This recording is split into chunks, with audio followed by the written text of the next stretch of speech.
Hi there.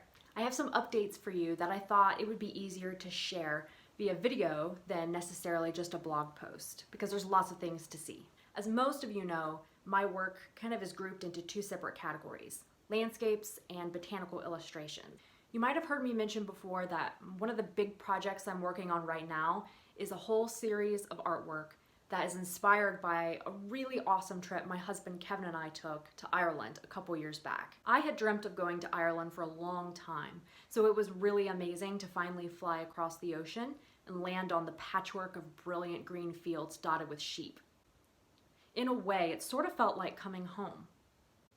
We rented a car and road tripped around the entire country. It was a really great way to explore some of the more wilder locations. I knew when I was there that I needed to create a collection of artwork that really captured and shared the experience of what it felt like for me when I was discovering these wild locations for the first time. I also knew that this series of artwork, it needed to be bigger and better than what I had done before. It needed to kind of stretch the boundaries of what I was used to. It needed to be on a larger scale. It needed to be more immersive. And the way I plan on doing this is by creating almost like a 3D watercolor painting.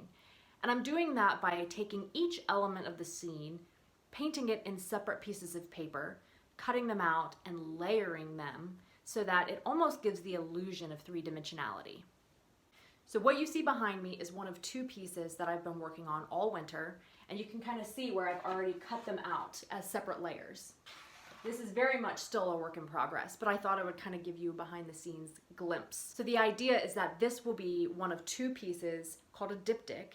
And that is basically two pieces that are meant to be hung and viewed together as one collective piece. And I'm using that because I really think that will help give off the sense of how sprawling that coastal landscape really was.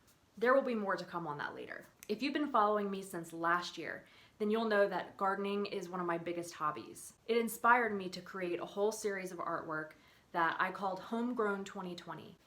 I basically painted the vegetables and flowers that I grew in my own garden, and it became sort of a visual journal of how I was spending my time in isolation during the pandemic. I'm really proud of these works, and I loved it so much that I'm doing it again this year.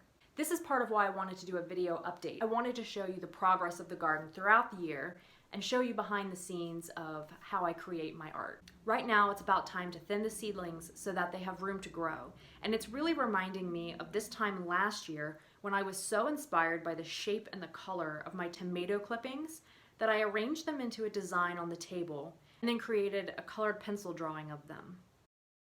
That's about it for now. I hope you enjoyed seeing the behind the scenes of the studio, and I'll be back with more later.